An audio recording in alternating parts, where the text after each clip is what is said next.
입니다. 네, 오늘 하루도 주님의 은혜가 말씀 가운데 넘치기를 소망하며 또 그로 인해서 승리하는 하루 되시기를 소망합니다. 오늘 말씀 같이 나누겠습니다. 누가복음 11장 37절부터 54절 말씀입니다. 누가복음 11장 37절부터 54절 말씀입니다.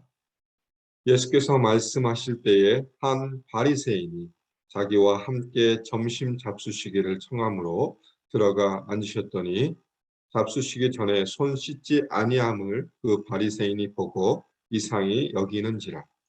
주께서 이르시되 너희 바리새인은 지금 잔과 대접의 겉은 깨끗이 하나 너희 속에는 탐욕과 악독이 가득하도다. 어리석은 자들아, 겉을 만드시니가 속도 만들지 아니하셨느냐? 그러나 그 안에 있는 것으로 구제하라. 그리하면 모든 것이 너희에게 깨끗하리라. 화 있을진저 너희 바리새인이여, 너희가 박하와 운향과 모든 채소의 11조는 들이되 공의와 하나님께 대한 사랑은 버리는도다. 그러나 이것도 행하고 저것도 버리지 말아야 할지니라. 화 있을진저 너희 바리새인이여 너희가 회당의 높은 자리와 시장에서 문안 받는 것을 기뻐하는도다. 화 있을진저 너희여 너희는 평토장한 무덤 같아서 그 일을 밟는 사람이 알지 못하느니라. 한 율법 교사가 예수께 대답하여 이르되 선생님 이렇게 말씀하시니 우리까지 모욕하심이니이다. 이르시되 화 있을진저 또 너희 율법 교사여 지기 어려운 짐을 사람에게 지우고 너희는 한 손가락도 이 짐에 대지 않는도다. 화 있을진저 너희는 선지자들의 무덤을 만드는도다. 그들을 죽인 자도 너희 조상들이로다. 이와 같이 그들은 죽이고 너희는 무덤을 만드니 너희가 너희 조상의 행한 일에 증인이 되어 옳게 여기는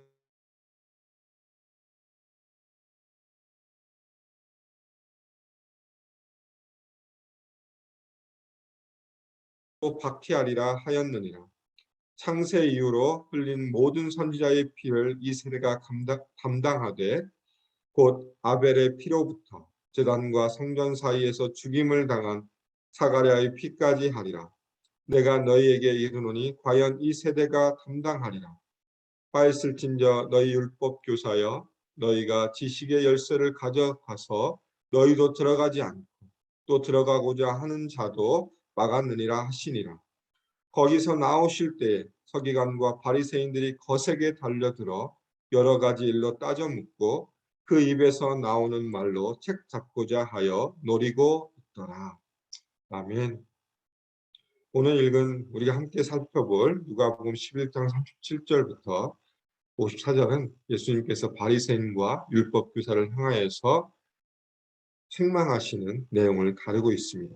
이 37절에 보니 예수께서 말씀하실 때 한 바리새인이 자기와 함께 점심 잡수시기를 청합니다. 그러므로 예수님께 그 청함에 응함으로 같이 가셔서 앉으셨는데 어떤 일이 벌어지냐면 38절에 보니까 잡수시기 전에 손을 씻지 아니한다라고 이야기하고 있습니다. 예수님께서 음식을 잡수시기 전에 손을 씻지 아니하는 모습을 보면서 바리새인이 이상히 여기는 것을 보여주고 있습니다. 왜 그러냐면 이방인들 손을 씻지 않는 그런 행위 자체를 유대인들은 이방인이 하는 행위라고 생각을 했고 또 자신들의 율법과 그 전통에 따라서 보면 손을 씻지 않는 것 자체는 잘못된 것이다라는 그런 인식을 가지고 있었기 때문에 예수님이 손을 씻지 않는 것 그 자체가 이상하게 여겨지는 것이었습니다.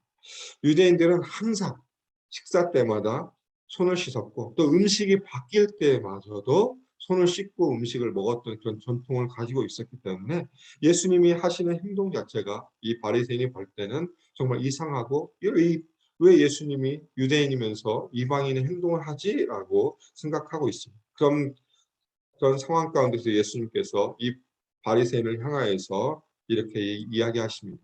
지금 잔과 대접은 왜 겉은 깨끗이 하나 너희 속에는 탐욕과 악독이 가득하도다. 이 바리새인을 향하여서 통칭하면서 너희 바리새인이라고 하면서 바리새인을 향하여서 이제 예수님께서 책망하십니다. 잔과 대접이 겉은 깨끗이 하는 것처럼 너희가 그렇게 하고 있지만 너희 속에는 탐욕과 악독이 가득하다. 결국은 너희들의 모습 가운데 겉으로 보여지는 모습은 정말 신앙의 모습, 잘하는 모습, 종교적인 모습을 가지고 있지만 너희 속에는 종교적인 모습이 아니라 자신의 욕심, 자신의 가지고 있는 탐욕을 채우기 위해서 가는 모습을 가지고 있다라는 것을 예수님께서 말씀하십니다. 그러면서 40절에 이렇게 말씀하십니다. 어리석은 자들아, 겉을 만드시니가 속도 만들지 아니하셨느냐. 하나님이 너희를 만드셨을 때는 겉으로 보여지는 모습뿐만 아니라 너희 속에 있는 모습도 만드셨기 때문에 예수님이 이 말씀을 통해서 강조하신 것은 하나님 앞에서 겉만 깨끗해 보이는 것이 아니라 너희 마음, 너희 속에 있는 것, 내면도 깨끗해져야 한다는 것을 분명하게 강조하고 있고, 그리고 하나님이 그들에게 주신 율법의 본질이 무엇인가를 다시 한번 이야기하고 있습니다. 하나님이 그들에게 율법을 주신 것은 외적인 정결, 외적인 깨끗함을 위해서가 아니라 그것뿐만 아니라 내적인 정결까지도 말하고 있는 것입니다. 그것이 율법을 주신 본질이고 그것을 통해서 이 구약의 백성들, 유대인들이 살아가야 되는데 그것들을 오해하고 있는 모습을 보여주고 있습니다. 그러면서 예수님께서 42절부터 시작해서 44절까지 세 가지로 바리새인들을 책망합니다. 저주합니다. 화이스진저 42절도 그렇고 43절, 44절에 화이스전도 시작하면서 바리새인을 향하여서 책망하시는 모습입니다. 첫 번째 책망은 무엇이냐면 너희가 박하와 은양과 모든 채소의 11조는 드리되 공의와 하나님께 대한 사랑은 버리는도다. 결국 너희가 겉으로 보여지는 11조, 율법에서 정한 것들은 잘하는 것처럼 보여지지만 그러나 그 11조의 진정한 의미를 너희가 그 생각지 않고 겉으로 보여지는 모습으로만 드린다. 이 11조를 처음에 하나님께서 이스라엘 백성들에게 요구하신 이유는 무엇이냐면 기업을 받지 못한 레위인들을 위해서 하나님이 11조를 제정하셨습니다. 그래서 기업을 가지고 있는 12지파들이 11조를 내서 그 11조를 통해서 기업을 받지 못한 레위인들을 먹이고 그들이 살 수 있도록 했던 거고 또 한 가지는 무엇이었냐면 가난한 사람들, 고아와 과부를 위해서 그것을 사용하기 위해서 하나님이 11조를 정하셨습니다. 결국 11조의 진정한 의미는 하나님 앞에서의 공의 또 사랑의 실천이었기 때문에 그냥 겉으로 드려지는 11, 난 11조에서 끝이야 라는 것이 아니라 그 11조를 드리는 그 내면에 있어서 공의 그리고 하나님에 대한 사랑을 해야 되는데 그것을 이들은 잊어버리고 그냥 겉으로 보여지는 모습으로만 결국 하고 있는 모습, 우리는 율법을 지켰다라는 것으로만 만족하는 모습을 통해서 하나님 것을 책망하고 있고 두 번째는 너희가 높은 자리와 시장에서 문안받는 것을 기뻐한다. 결국 사람들 앞에서 존경받고 높아지려는 교만한 마음을 가지고 있기 때문에 너에게 책망을 받을 것이다. 저주가 있을 것이다. 오히려 이들 종교 지도자들이었고 또 유대인들의 지도자였는 이 사람들이 오히려 자신의 백성들을 섬겨야 될 사람이고 싶고 그로 인해서 봉사하는 사람인데 오히려 그것을 하지 않고 오히려 존경받기만 원하고 자신을 또 높아지기만 원하고 또 자신이 대접받기를 원해서 왜 막 사람들이 많은데 오히려 가서 그곳에 앉아서 사람들의 인사를 받는 걸 좋아하는 모습 결국 자신의 높아지려고 하는 그 모습을 통해서 예수님은 또 그들을 향하여서 저주가 있을 것이다라고 하고 있고 마지막 세 번째는 무엇입니까? 너희는 평토장한 무덤 같아서 그 일을 밟는 사람이 알지 못하는지라. 평토장이란 뭐냐면 무덤이긴 하지만 우리가 봤을 때는 우리의 전통에서는 봉분이 있지 않습니까? 근데 그 봉분 없이 땅과 똑같이 만들어서 아무것도 없는 것처럼 보여지는 것이 평토장이었습니다. 근데 유대인들의 이 전통이 무엇이었냐면 유대인들은 무덤을 밟으면 부정해진다는 그런 생각들을 가지고 있었습니다. 근데 이 바리새인의 모습은 바로 이런 모습이라는 것입니다. 평토장한 무덤 같아서 그 일을 받는 사람들을 알지 못하게 한다. 결국 그들의 내면에는 어떤 썩은 냄새나는 그런 죄들도 가득한 사람들이었지만 그렇지 않는 것처럼 사람들을 속이는 모습을 가지고 있다라는 의미로 평토장을 이야기하고 있습니다. 결국 이 세 가지를 통해서 예수님은 이 바리새인들을 책망하고 저주합니다. 왜 그러냐면 예수님께서 이전에 빛에 대해서 얘기하시면서 예수님이 이 땅에 오신 이유가 내가 빛으로서 이 땅에 오셔서 너희들에게 구원을 베풀어 주기 오셨다라고 분명하게 이야기하고 있지만 이 예수님을 보고도 바리새인은 어떻게 합니까? 그들의 이 빛을 예수님을 받아들이는 것이 아니라 오히려 배척하고 나중에는 잡아 죽이려고 하는 모습 가운데 있었기 때문에 예수님은 그들을 향하여 경고하고 책망하고 있습니다. 이렇게 하고 있을 때 또 한 사람이 등장합니다. 45절에 보니까 한 율법 교사가 예수님께 와서 따지기 시작합니다. 선생님 왜 이렇게 말씀하십니까? 이렇게 말씀하시면 이거는 우리까지도 모욕하는 것입니다. 우리 모욕하지 마십시오라고 이 율법 교사가 와서 예수님께 따지기 시작합니다. 그러니까 예수님께서 46절부터 시작해서 다시 52절까지 세 가지로 또 율법 교사를 향하여서 저주하시면서 이야기하십니다. 46절에 보니까 이르시되 화 있을진저 너희 율법 교사여 자기 어려운 짐을 사람에게 지우고 너희는 한 손가락도 이 짐에 되지 않는도다라고 이야기하고 있습니다. 지기 어려운 짐이란 무엇이냐면 율법. 율법이라는 엄한 짐을 사람들에게 씌우는 모습. 그것이 뭐냐면 율법의 본질을 가르치는 것이 아니라 율법을 문자적으로 해석해서 이거는 하지 말고 이건 해야 되고 그 많은 것들을 만들기 시작합니다. 율법 교사들이. 그러면서 너네들은 이걸 꼭 지켜야 돼. 이걸 어기면 안 돼. 그러면서 고통을 주는 모습을 보여주고 있다라고 예수님은 책망하고 있습니다. 그러면서 자신들은 이 율법을 이야기만 했지 자신들은 지킬 생각도 않고 이 사람들을 가지고 있는 이 짐들, 이 무거운 마음의 짐들을 풀어줄 생각 자체도 하지 않는 모습을 통해서 예수님 그들에게 화가 있을 것이다라고 이야기하고 있고 두 번째 저주는 무엇이냐면 47절부터 시작해서 51절까지의 말씀입니다. 그것은 바로 무엇이냐? 선지자들의 무덤을 만든다. 이것은 하나님이 보낸 사람들을 죽이는 자들이기 때문에 그렇다라는 것입니다. 그러면서 너희 여기에 있는 율법 교사들은 그 선지자들을 죽인 사람들의 후예다. 그러면서 이 선지자들에 대해 이야기하고 있습니다. 49절에 보니까 그러므로 하나님의 지혜가 이르렀을 때 내가 선지자와 사도를 그들에게 보내리니 그 중에서 덜어는 죽이며 또 박해하리라 하였느니라. 이것은 또 무엇이냐면 이 조상들이 선지자를 죽인 것처럼 또 하나님이 보내신 사람들 선지자 사도들을 통하여 너희가 똑같이 박해하리라라고 이런 것을 이야기하고 있고 이것이 실질적으로 사도행전에 보면 분명하게 나타나고 있습니다. 그러면서 선지자들 하나님의 말씀을 바르게 전하는 사람들 예수님을 전하는 사람들 또 선지자를 향해서 박해하고 그들을 죽이는 모습으로 이들이 또 보여지고 있고 그러면서 예수님이 예를 들기 시작합니다. 창세 이후로 흘린 모든 선지자의 피를 이 세대가 담당하되 곧 아벨의 피로부터 사가랴의 피까지 담당하리라. 여기서 피는 죽음을 의미합니다. 죽음 당함을 가리키는 문인적 표현으로 쓰고 있고요.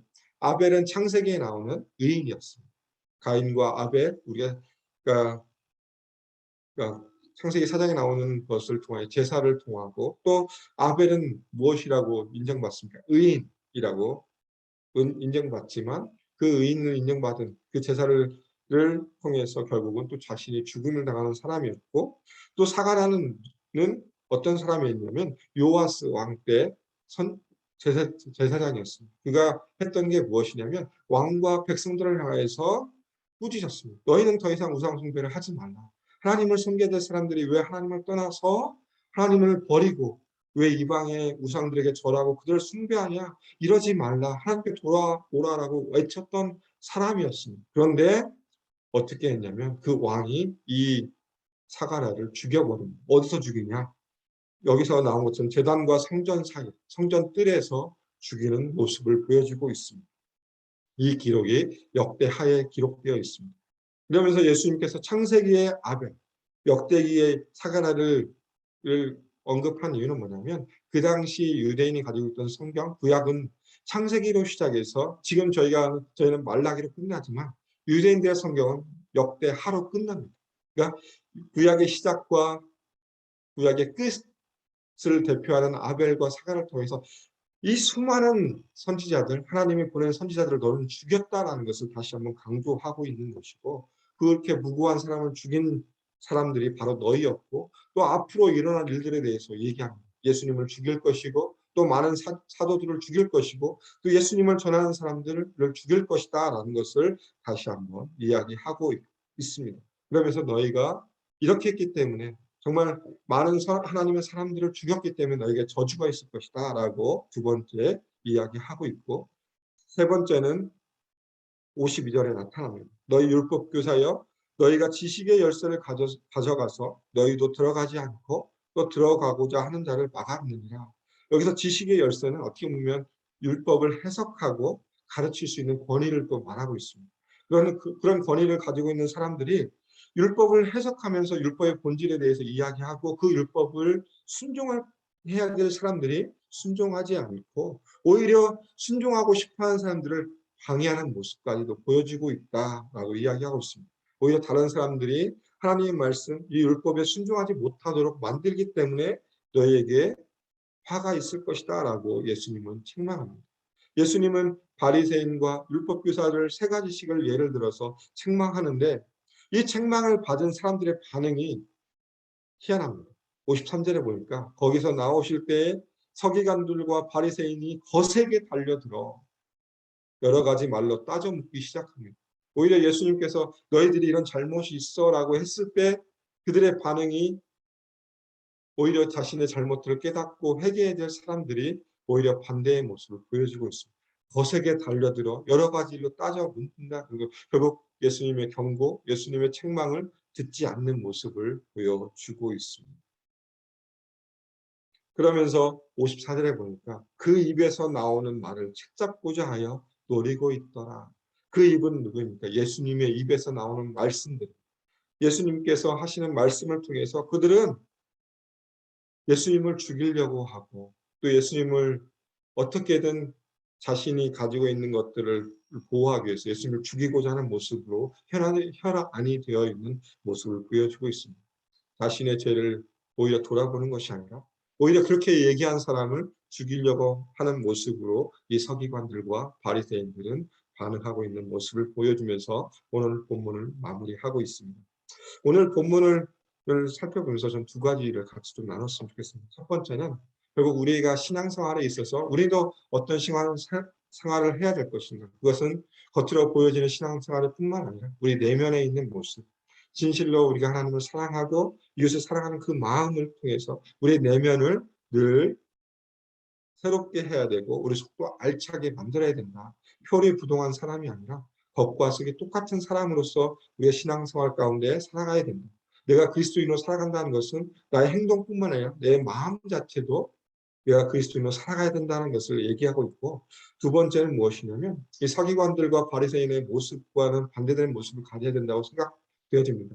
우리가 때로는 살다 보면 우리가 때로 죄로 인해서 또 우리를 책망하고 우리를 권고하는 사람들이 있습니다. 그것이 목사님을 통해서도 주어질 수도 있고 설교를 통해서 주어질 수도 있고 또 큐티하면서 하나님 말씀을 통해서 우리가 주어질 수도 있는데, 그 말씀이 주어졌을 때 우리가 어떻게 반응할 것인가에 대한 부분을 분명하게 이야기하고 있다고 생각되어집니다. 그것은 바로 무엇이냐면 그런 책망과 경고 앞에서 우리가 해야 될 것은 우리의 모습을 돌아보고 하나님 앞에 우리의 무릎을 꿇고 우리가 자복하고 회개해야 될 것을 다시 한번 보여준다고 생각되어집니다. 오히려 회개해야 될 사람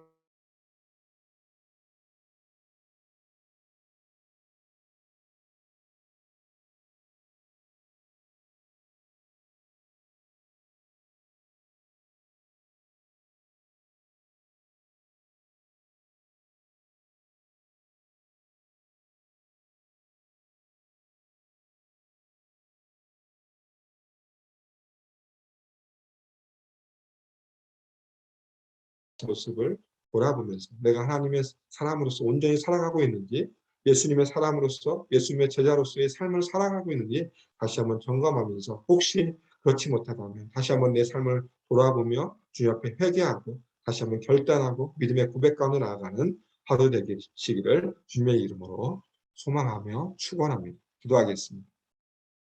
하나님 감사합니다. 오늘 또 말씀을 통해서 바리새인들 또 율법교사를 향하여 하나님이 책망하시는 모습을 보았습니다. 예수님께서 그들을 향하여서 겉과를 깨끗이 하는 것이 아니라 속도 깨끗이 하고 또 너희들이 가지고 있는 모든 잘못들을 내려놓고 또 회개하며 돌아오라 말씀하시지만 그들이 그 말씀을 오히려 받아들이지 않고 오히려 예수님을 죽이려 하는 모습으로 변하는 모습을 우리가 살펴보았습니다. 하나님, 우리의 모습을 다시 한번 바라보며 우리의 모습 가운데 이런 모습이 있지 않습니까? 하나님, 우리가 더욱더 주님을 따라가는 제자의 삶을 살아간다고 고백하지만 우리의 모습과 우리의 겉모습과 속사람의 모습을 주님께서 늘 함께해 주시고 정말 주님을 따라가며 주님 앞에 온전히 설 수 있는 귀한 신앙인의 모습이 될 수 있도록 도와주시고 또 우리 안에 주님 앞에 나아가며 우리의 잘못을 주님 앞에 날마다 또 돌아보며 회개하며 우리의 모습을 더욱더 거룩하고 정결한 삶을 살아갈 수 있도록 도와주시며 인도하여 주시옵소서. 하나님, 오늘 하루의 삶을 주님 앞에